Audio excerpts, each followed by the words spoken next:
चूँकि यहाँ पर अधिकांश लोग वो उपस्थित हैं जो उपनिषद समागम श्रृंखला का भाग नहीं है, तो थोड़ा सा आज के सत्र पर पहले प्रकाश डाल देते हैं। निरालंब उपनिषद है हमारे साथ और यह उपनिषद समस्त औपनिषदिक साहित्य के शब्दकोश जैसा है, ग्लॉसरी जैसा है।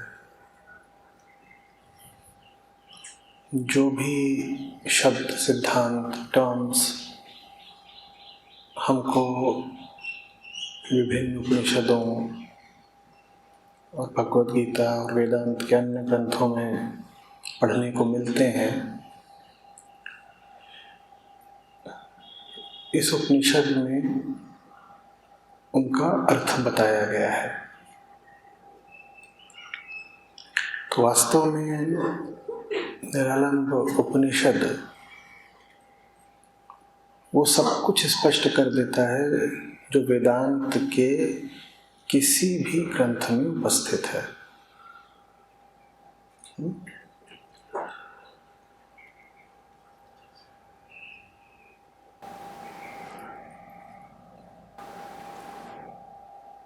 वैसे ही बात आगे बढ़ती है जैसी उपनिषदों की परंपरा है। शिष्य सामने बैठे हैं, गुरु से प्रश्न पूछ रहे हैं और उपनिषद के आरंभ में ही शिष्यों ने गुरु से अनेकानेक प्रश्न पूछ लिए हैं। तत्पश्चात एक एक श्लोक उन प्रश्नों का संक्षिप्त और सारगर्भित उत्तर है।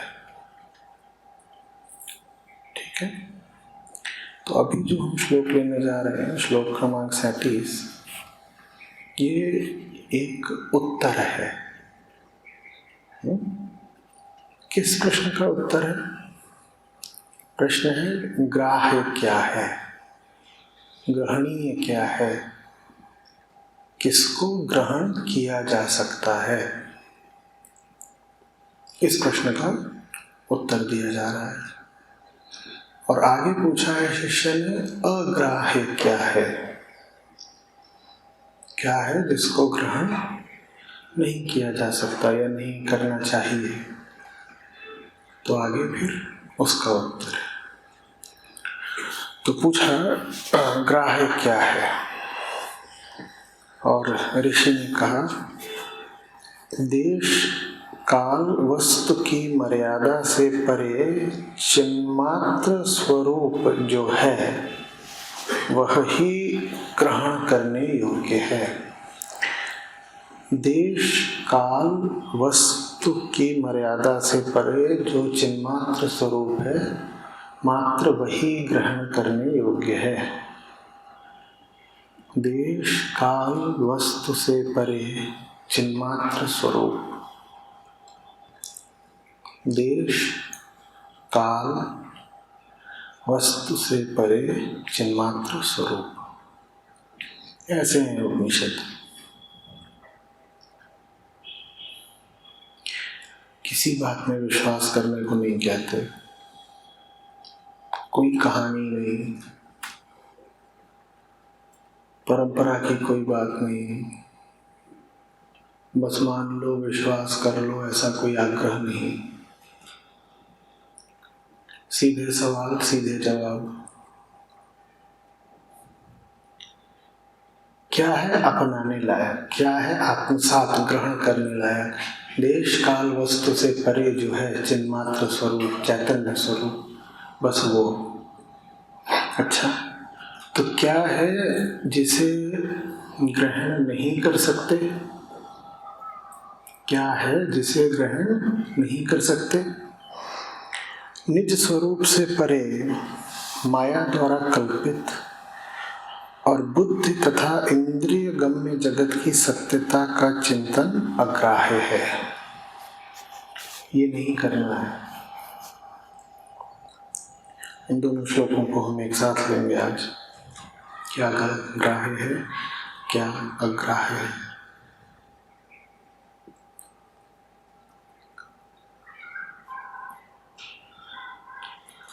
जब ये भी बताया कि क्या ग्रहण कर सकते हो, तो देखिए कि कैसे बताया। शुरुआत में ही बताया क्या ग्रहण नहीं कर सकते हो। दो प्रश्न हैं, क्या ग्रहण करें, क्या नहीं करें। जब पूछा क्या नहीं करें, तब तो बता ही दिया होगा क्या नहीं करें। जब ये भी पूछा कि क्या ग्रहण करें, तो ध्यान से देखेंगे तो पता चलेगा कि यही बताया है कि क्या ग्रहण नहीं करें। देश काल वस्तु से परे जो है बस वही ग्राह्य है। देश काल वस्तु से परे जो है बस इनको ग्रहण मत करो। बाकी कुछ विशेष अतिरिक्त रूप से ग्रहण करने की आवश्यकता भी नहीं है। बस ये ग्रहण मत करो, क्योंकि कौन बैठा है सामने, सारी बातें उसके परिप्रेक्ष्य में है जो सामने बैठा हुआ है। कौन बैठा है? वो बैठा है जिसकी बड़ी गहरी और बड़ी प्राचीन रुचि है यही सब कुछ ग्रहण करने में। क्या? जो काल से आता है, जो स्थान से आता है, जो भौतिक वस्तुओं का रूप लेकर आता है, वो उनको अपने भीतर समाने देता है, वो उनको अपने ऊपर छाने देता है। ये हम सबके साथ हो रहा है लगातार, हमेशा से।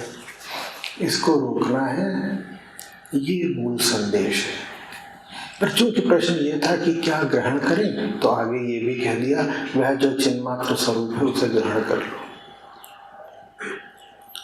दो बातें देखिए। पहली बात, इतना बताना काफी नहीं होगा कि चिन्मात्र स्वरूप ब्रह्म को ग्रहण कर लो, बात नहीं बनेगी। क्योंकि पूछा यही गया है कि क्या ग्रहण करें। जब पूछा ये है कि क्या ग्रहण करें, तो गुरु क्यों बता रहे हैं क्या ग्रहण मत करो? शुरुआत ही वहां से कर रहे हैं। सीधे सीधे ये भी तो कह सकते थे चैतन्य को ग्रहण करो, कह सकते थे ना, नहीं कहा। क्योंकि बात अनुपयोगी हो जाती है। अनुपयोगी ही नहीं, हानिप्रद भी हो सकती थी। शिष्य पता नहीं क्या अर्थ लगा ले चैतन्य का। चैतन्य कोई हाथ में पकड़ने वाली चीज तो नहीं, पर जगत की सब वस्तुएं हाथ में पकड़ी जाती हैं। और जो कुछ भी हम हाथ में और आंखों में और मन में पकड़ सकते हैं, हमारा जीवन उन्हीं चीजों पर केंद्रित हो जाता है। तो जब ये भी पूछ रहा है शिष्य क्या पकड़े, तो गुरु यही बता रहे हैं कि क्या मत पकड़ो। इस बात को बहुत गौर से समझिए। क्या करें, क्या पकड़ें, किधर जाएं, क्या ग्रहण करें, क्या सोचें, क्या कर्म करें, ये प्रश्न महत्वपूर्ण है ही नहीं। क्योंकि आप वो व्यक्ति नहीं हो जो न कुछ पकड़ रहा है, न कुछ ग्रहण कर रहा है, न कुछ खा रहा है, न कुछ सोच रहा है, न कुछ कर रहा है। ऐसा तो नहीं है। देखिए, दो स्थितियां हैं। एक तो ये कि कोई व्यक्ति है जो चूंकि कुछ जानता नहीं इसीलिए ठिठक कर खड़ा हो गया है। उसे जाना है कहीं पर, रास्ता उसे पता नहीं, उसे गंतव्य भी नहीं पता, न मार्ग पता न मंजिल। तो उसमें इतनी ईमानदारी है कि ठिठक के खड़ा हो जाए। कह रहा है मैं चूंकि जानता नहीं इसीलिए मैं कदम आगे बढ़ाऊंगा नहीं। और फिर खड़े होने के बाद वो पूछ रहा है कहाँ जाना सही है और कौन सा मार्ग श्रेष्ठ है। तब तो उसको बताया जाए कि भाई मंजिल क्या होती है और उसके लिए रास्ता क्या हो सकता है। ठीक, क्या हम वैसे हैं? क्या कोई भी वैसा है? नहीं, हम वैसे नहीं हैं। हमारी स्थिति बिल्कुल दूसरी है। हमारी स्थिति कैसी है? हम जोर से दौड़ते जा रहे हैं किसी अंधी दिशा में। हम भाग रहे।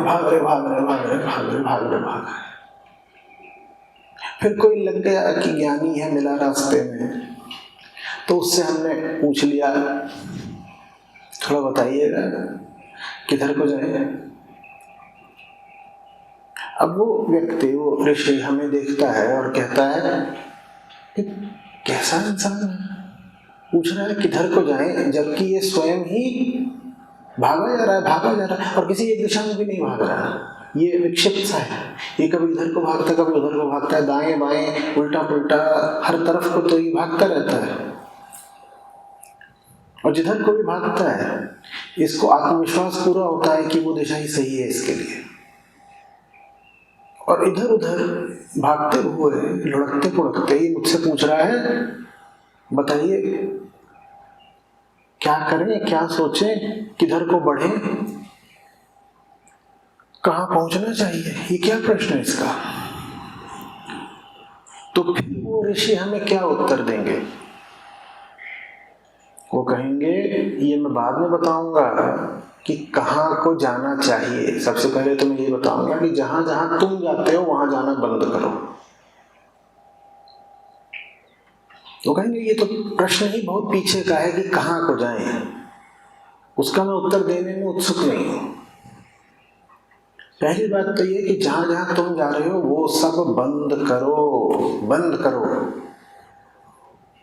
ये तो मैं बाद में बताऊंगा कि किसका विचार करना चाहिए, वो प्रश्न बात का है। तुम खाली आदमी थोड़ी हो, तुम ऐसे थोड़ी हो कि तुम कोई विचार नहीं कर रहे, विचार शून्य होकर मुझसे पूछ रहे हो कि मैं शून्य पर खड़ा हूं, मुझे बताइए किधर को शुरुआत करूं। ऐसे तो तुम हो नहीं, तुम तो बहुत कुछ सोचते रहते हो, तुम्हारा मन पहले से भरा हुआ है और तुम पूछ रहे हो मुझे और बताइए मैं क्या सोचूं। तो मैं तुम्हें ये नहीं बताऊंगा कि क्या सोचो, मैं तुमसे कहूंगा खाली करो, बंद करो, खाली करो, बंद करो, खाली करो, दौड़ना बंद करो, दिमाग खाली करो। उसके बाद मैं तुमको बता दूंगा कि किधर को जाना चाहिए, क्या सोचना, क्या करना चाहिए, वो बात समझ में आ रही। लेकिन शिष्य का मन भी रखना है, उसने पूछा तो ये ना किधर पे जाए, तो उसको फिर कुछ नाम भी बोल देते हैं, क्योंकि अगर कुछ भी नाम नहीं बोलेंगे, बस यही बोलेंगे कि तू थम, तो आगे की बात सुनेगा ही ऋषि की। कहेगा देखो सवाल में पूछते हैं कहाँ को जाएं और ये बताते हैं जहां को जा रहे हो वहां को मत जाओ, तो ये हमें सीधा जवाब देते नहीं, इन्हें हमारा सवाल समझ में आता है, तुम आगे इनकी बात नहीं सुनेंगे। तो ऋषि उसको थोड़ा झुंझुना सा थमा देते हैं, कहते हैं देखो अभी जिधर को जा रहे हो उधर मत जाओ, फिर मैं तुम्हें अमरपुर का रास्ता बताऊंगा। तो बढ़िया, अमरपुर बढ़िया जगह, बढ़िया जगह, लेकिन सबसे पहले तो जिधर को भागते रहते हो उधर भागना बंद करो। अमरपुर कुछ तुम भागना बंद कर दो, तुम जहां पर हो वहीं पर अमरपुर है, वहां जाने की जरूरत नहीं पड़ेगी। पर ये बात अभी उसको सीधे सीधे बताई नहीं जा सकती, उसको समझ में नहीं आएगी, तो उसको कहा जाता है तुम पहले भागना बंद करो, क्योंकि उपयोगी बात बस इतनी सी है कि तुम जो कर रहे हो वो ठीक नहीं है। ये प्रश्न अनुपयोगी है कि क्या ठीक है, हम यही पूछना चाहते हैं क्या ठीक है, क्या ठीक है। ये ठीक है कि तुम जो कर रहे हो वो ठीक नहीं है, बस ये जानना ठीक है, ये जान लो। तो पूछा क्या ग्रहण करें, कहा जो तुम्हारे इंद्रियों के दायरों में ना आता हो, जो तुम्हारी कल्पना और काल में ना आता हो, जो किसी वस्तु के माध्यम से प्रकट ना हो सकता हो, उसको ग्रहण करो। उसको ग्रहण कर लो, उसका कुछ नाम है, बोले हाँ उसको तुम चिन्मात्र स्वरूप बोल सकते हो, ठीक है। तो बाहर निकल गया, बता दी गुरु जी ने बढ़िया बताया, चिन्मात्र स्वरूप को ग्रहण करना है। अब ढूंढो चिन्मात्र स्वरूप को। चिन्मात्र स्वरूप का लक्षण क्या बताया है? देश काल वस्तु की मर्यादा से परे। वो ढूंढ रहा है, उसे चिन्मात्र स्वरूप ये मिला, बोले यही है शायद चिन्मात्र स्वरूप। तो इसको उसने परखना चाहा, कैसे परखेगा? कहेगा 3 चीजें बताई थी, देश माने स्थान, काल माने कल्पना, समय, और वस्तु माने वो सब जिसका इंद्रियां प्रमाण देती हैं। ये तो 3 में से एक भी बाधा नहीं पार कर पाया। ये देश में भी है, ये काल में भी है, और ये वस्तु रूप भी है, तो अब इसको त्यागना पड़ेगा। शिष्य को खींच तो हुई, कह रहे ये नहीं निकला चिन्मात्र स्वरूप, नहीं चलो कहीं और होगा चिन्मात्र स्वरूप। आगे बढ़े, कोई व्यक्ति मिल गया, बोले इसी को ग्रहण कर लेते हैं, बड़ा आकर्षक लग रहा है। तो तभी याद आ गया कि ऋषिवर ने क्या बताया था। ऋषिवर ने बोला था उसको ही ग्रहण करना जो न देश में है, न काल में है, न वस्तु में है। अब ये जो सामने व्यक्ति दिखाई पड़ा, ये 0/3, इसको भी छोड़ना पड़ेगा। कहीं और खोजते, कहीं और खोजते, और फिर उधर खोज रहे थे तो मन में 100 तरह के विचार चलने लगे। विचारों में ही खोए हुए थे, तभी याद आया कि अरे विचार भी तो हमने ग्रहण कर रखे हैं, पहले से ही ग्रहण कर रखे हैं। तो कहा अरे इनको ग्रहण रखना है कि नहीं, ये तो पहले से मौजूद है।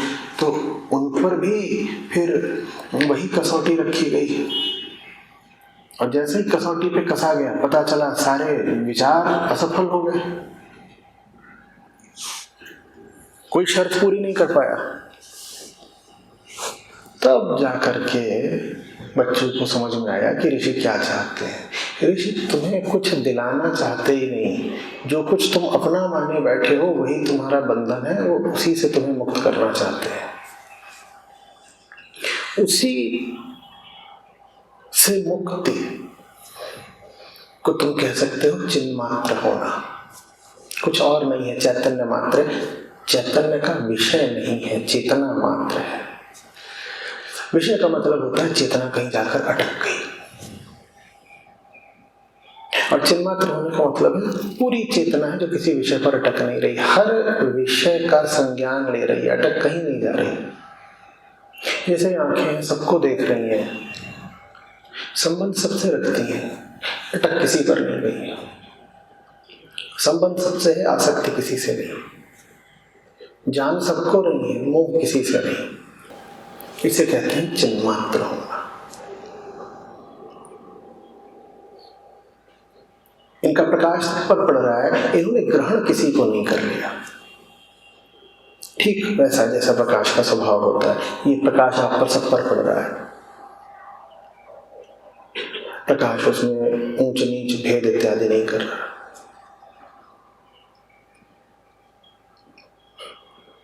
प्रकाश को ऐसी कोई मान्यता नहीं है कि हम में से कोई विशेष है और उसकी ओर जाने से प्रकाश को कोई लाभ हो जाएगा।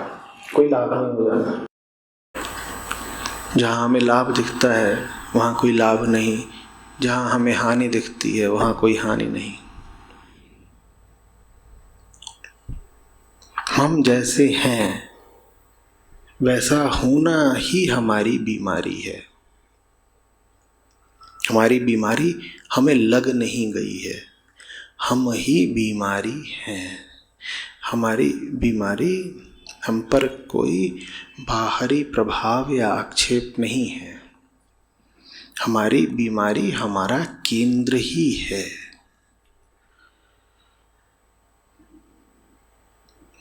हम बीमार नहीं हैं, हम बीमारी हैं।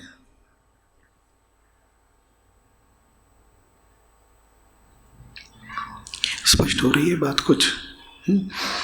अब आगे तो बात एकदम ही खुल जाती है जब शिष्य ने पूछ लिया क्या ग्रहण ना करें। पूरा चिट्ठा खोल दिया गया, क्या क्या नहीं ग्रहण करना है। जो निज स्वरूप से परे हो। निज स्वरूप क्या है? निज स्वरूप है आत्मा। आत्मा जिसका कोई रूप नहीं होता, आत्मा जो कभी कुछ मांगती नहीं, आत्मा जिसको कभी कोई कमी नहीं पड़ती। जो निज स्वरूप से परे हो उसे ग्रहण मत करना। निज स्वरूप में तो सब कुछ आ गया, आत्मा अनंत है, तो निज स्वरूप से परे तो कुछ है ही नहीं। मैंने कुछ बचा नहीं जो तुम्हारे लिए इतना महत्वपूर्ण हो कि उसको ग्रहण करना तुम्हारी हस्ती की अनिवार्यता हो। माया द्वारा कल्पित जो कुछ हो, अगली बात, उसे ग्रहण नहीं करना है। जो कुछ भी अनात्म हो, निज स्वरूप से परे हो, उसे नहीं ग्रहण करना है। माया द्वारा कल्पित जो कुछ हो उसको नहीं ग्रहण करना है। और ये नहीं मान लेना है, इस कल्पना को नहीं ग्रहण कर लेना है कि बुद्धि और इंद्रियगत जगत सत्य है। और हम तो जीते ही इसी भावना में हैं कि ये सब कुछ जो दे रहा है, दिख रहा है, ये सत्य है। बस इसी भाव को किसी भी स्थिति में ग्रहण नहीं करना है। ये भाव जिसके लिए है उसके पास रहने दो। आंखों को तो ऐसा ही लगेगा, सामने कीचड़ है, आंखों को कीचड़ दिखाई देगा। एक तल पर आंखें और कीचड़ एक ही चीज़ है, आंख और दीवार एक ही चीज़ है। आंख को दीवार दिख रही है, आंख, दीवार, बुद्धि और पाँव ये एक ही हैं, एक ही तल के हैं। तो आंख दीवार को देखेगी और बुद्धि निर्णय लेगी कि पाँवों को मुड़ जाना चाहिए, पाँव मुड़ जाएंगे। इस पूरी प्रक्रिया में आपका कोई योगदान या किरदार नहीं है।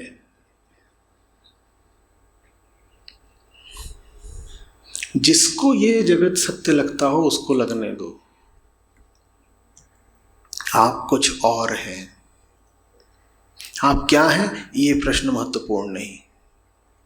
बस इतना समझ लीजिए कि आप अगर कुछ और नहीं हुए तो बहुत कष्ट पाएंगे। वो कुछ और होना, वो परे होना, अलग होना, परता, वही असली चीज है। उलझना नहीं, इसी को सब कुछ नहीं मान लेना है। इसको सब कुछ मान लिया, ये खा जाएगा आपको। जो आपको बहुत भी महत्वपूर्ण लगता है उसको भी किसी और से कम महत्व का रखना है। किससे कम महत्व का रखना है, उसको नाम क्या दें।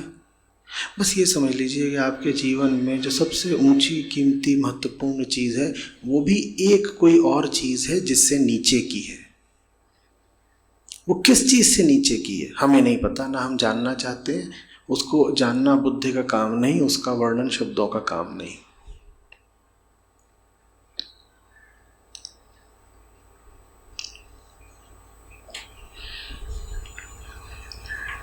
मेरा लगाव उससे है, मेरा प्रेम उससे है।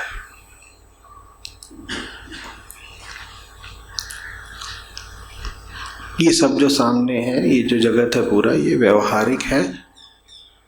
इसमें कितनी भी तत्परता से कर्म कर रहा हूं, ये बात निरंतर याद रखनी है कि इससे आगे भी कुछ है।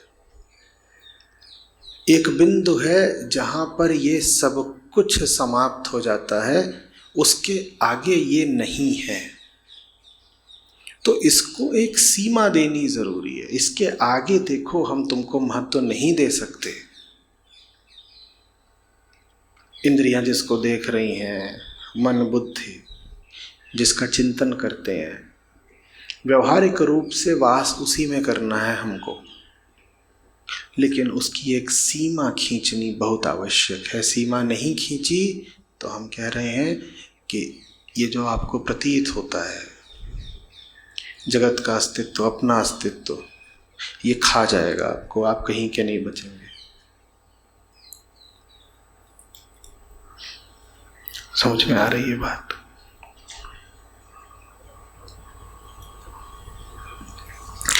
निज स्वरूप से परे जो कुछ हो वो अग्राह्य है। ग्रहण करना माने क्या? उसे आपा बना लेना, उसे निजता में सम्मिलित कर लेना। ग्रहण करना माने आत्मा बना लेना। ये हाथ निश्चित रूप से छुएंगे चीजों को, छूना ठीक है, ग्रहण मत कर लेना। ये आंखें देखेंगी, देखना ठीक है, ग्रहण मत कर लेना। मन में विचार आएंगे, मन में विषय उठेंगे, मन में विषयों की छाया पड़ेगी। छाया पड़ना ठीक है, पर उन विषयों को अपना हृदय मत बना लेना। हृदय खाली रहे। उस खालीपन को ही आत्मा कहते हैं। वो खालीपन ही परम शुद्धता है, वो खालीपन ही निर्मलता है।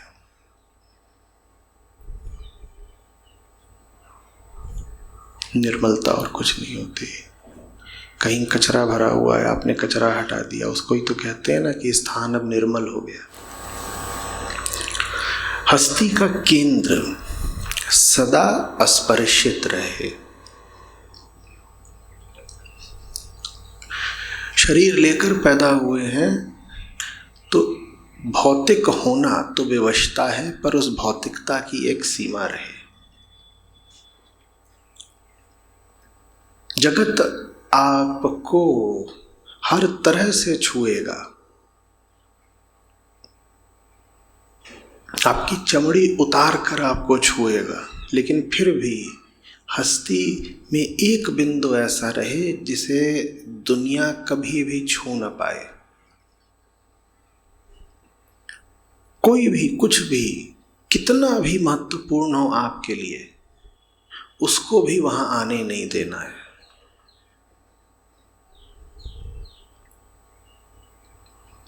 वो जगह जैसे आरक्षित है किसी मुख्य अतिथि के लिए। सबका स्वागत है, हजारों लोग आए हैं और जितने लोग आए हैं सब स्नेही हैं, प्रेमी हैं, मित्र हैं अपने। सबका स्वागत और सबको यथायोग्य स्थान पर बैठाएंगे भी।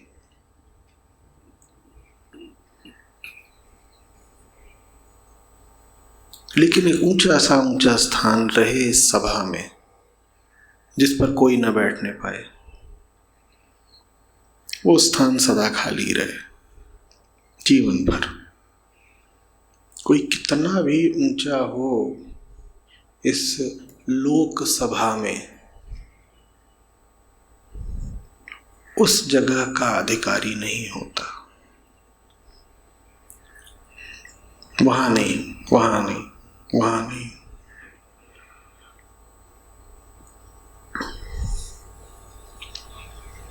जैसे मंदिर का गर्भगृह हो, किसी पूजा घर का केंद्रीय स्थल हो,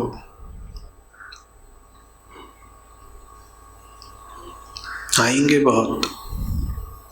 कोई पूजा करने आया है, कोई दर्शन करने, कोई यूं ही घूमने। राजा से लेकर रंक तक सभी आएंगे, लेकिन कितना भी बड़ा राजा हो, मंदिर का भगवान तो नहीं बन सकता ना।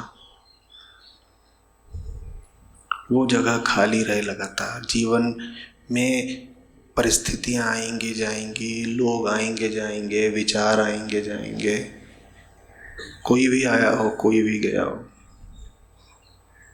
ग्रहणीय नहीं है। ग्रहणीय का अर्थ ये नहीं है कि जीवन में जो लोग हैं, जो कर्म हैं, उनको त्याग देना है। नहीं, उन्हें उनका समुचित स्थान देना है। और किसी का कोई भी स्थान हो सकता है, लेकिन किसी का भी स्थान आत्मा नहीं हो सकता। किसी को भी हृदय में स्थान नहीं दे देना है, वो स्थान खाली रहे। आप अगर गौर से देखेंगे तो आपकी सारी समस्याओं और दुखों कि वो मूल वजह एक है।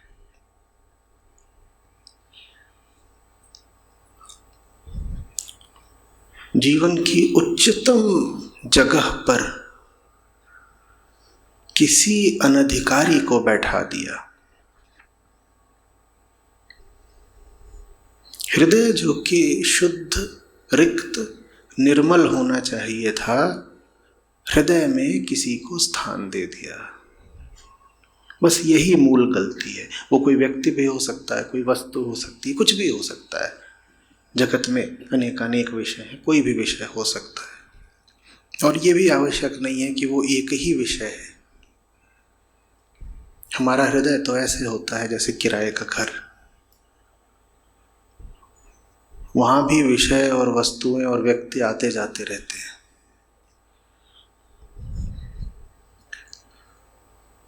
मंदिर के गर्भगृह और किराए के घर में अंतर करना सीखिए। आपका सब कुछ किराए पे उठाया जा सकता है, उठाते ही हैं। कई नौकरी करते हैं तो कहते हैं मैं अपनी बुद्धि तुम्हारे काम के लिए लगाऊंगा, तुम मेरी बुद्धि किराए पर ले लो, तुम मेरा श्रम किराए पर ले लो, बदले में मुझे महीने के इतने पैसे दे देना। यही तो करते हैं, उसमें कोई बुराई भी नहीं, कर लीजिए। हाथ पांव मन बुद्धि ज्ञान ये फिर भी किसी योग्य व्यक्ति को किराए पर दिए जा सकते हैं।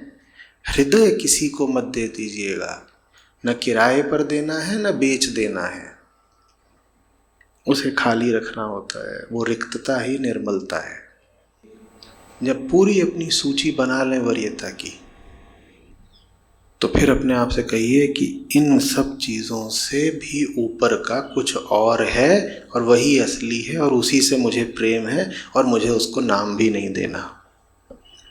फिर ये जितनी चीज़ें हैं अब आपको नुकसान नहीं पहुंचा पाएंगी, बस इनसे ऊपर किसी एक को रख दीजिएगा, वो आपका कवच है, वो आपको बचा के रखेगा। भूल हमसे यही हो जाती है कि इन वस्तुओं में, इन चीज़ों में जो सबसे ऊपर वाला होता है, हम इसको बिल्कुल ही ऊपर वाला बना लेते हैं। हम कहते हैं यही तो मेरा ऊपर वाला है, वो ऊपर वाला नहीं हो गया। जगत में जो सबसे ऊपर वाला है वो भी नीचे वाला है। नीचे वाले को नीचे ही रखिए, ऊपर वाले का दर्जा मत दे दीजिए। पर यह भी सही है कि जो नीचे वाले हैं उनमें भी श्रेणियां होती हैं, तो उनमें भी वरीयता रखनी है, वो बिल्कुल ठीक बात है। इस दुनिया में ये मेरे लिए कम महत्वपूर्ण है, मेरे लिए ज़्यादा महत्वपूर्ण है, बिल्कुल ठीक बात है। लेकिन जो सबसे ज़्यादा महत्वपूर्ण है उससे भी ज़्यादा महत्वपूर्ण कुछ और है। अब आप बचे रहेंगे, अब चेतना का नाश नहीं होगा, अब आप पर बेहोशी नहीं छा सकती। बेहोशी तभी छाती है जब जीवन में कुछ सर्वाधिक महत्वपूर्ण हो जाता है, तब वो जिसको आपने बहुत महत्व दे दिया वो आपको पूरे तरीके से जकड़ लेता है, वो आपको खा जाता है।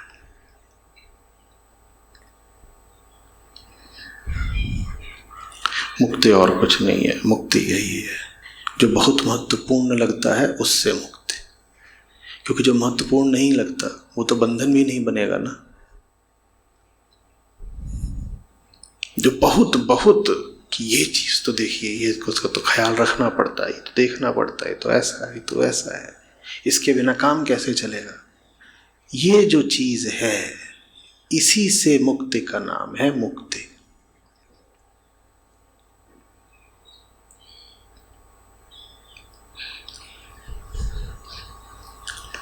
आपको आसान नहीं पड़ रहा होगा क्योंकि आप उपनिषद समागम में बहुत समय से साथ नहीं रहे हैं, लेकिन मैं प्रयास कर रहा हूं कि एकदम सरल करके बोलूं। समझ में आ रहा है?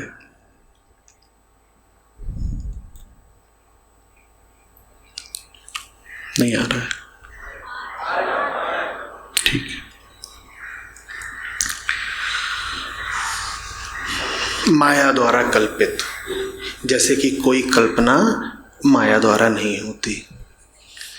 ऋषि भी हंसी कर लेते हैं बीच बीच में, माया द्वारा कल्पित। और कौन कल्पना करता है?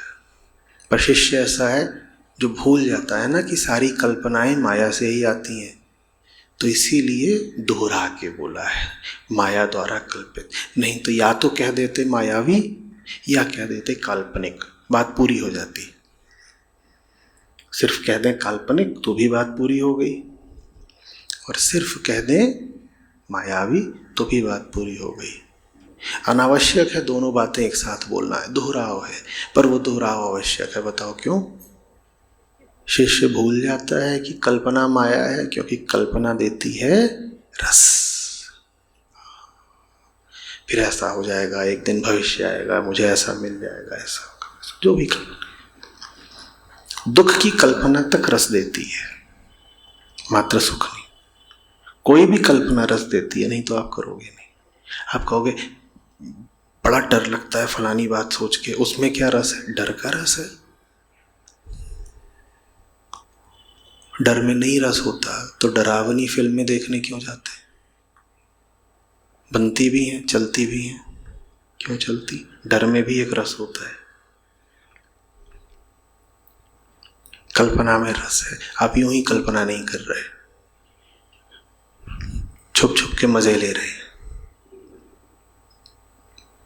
आपने कल्पना में ये भी सोचा कि मैं मिट जाऊंगा, मान लीजिए मुझे कुछ हो जाएगा, उसमें भी रस है। क्या रस है? अपने आप को ये जता दिया कि मैं महत्वपूर्ण हूं। अगर आप जान ही जाएं आप कौन हैं, तो आपके मिटने में महत्व का क्या है? कोई महत्व नहीं। पर जब आप कहते हैं मैं मिट जाऊंगा और इस बात से डरते हैं, तो देखिए ना आप अपने आप को क्या समझा रहे हैं। आप समझा रहे हैं मैं कुछ हूं, मैं महत्व की चीज हूं, तभी तो मेरे मिटने की बात में इतना महत्व है। मैं मिट जाऊंगा, मैं मिट जाऊंगा।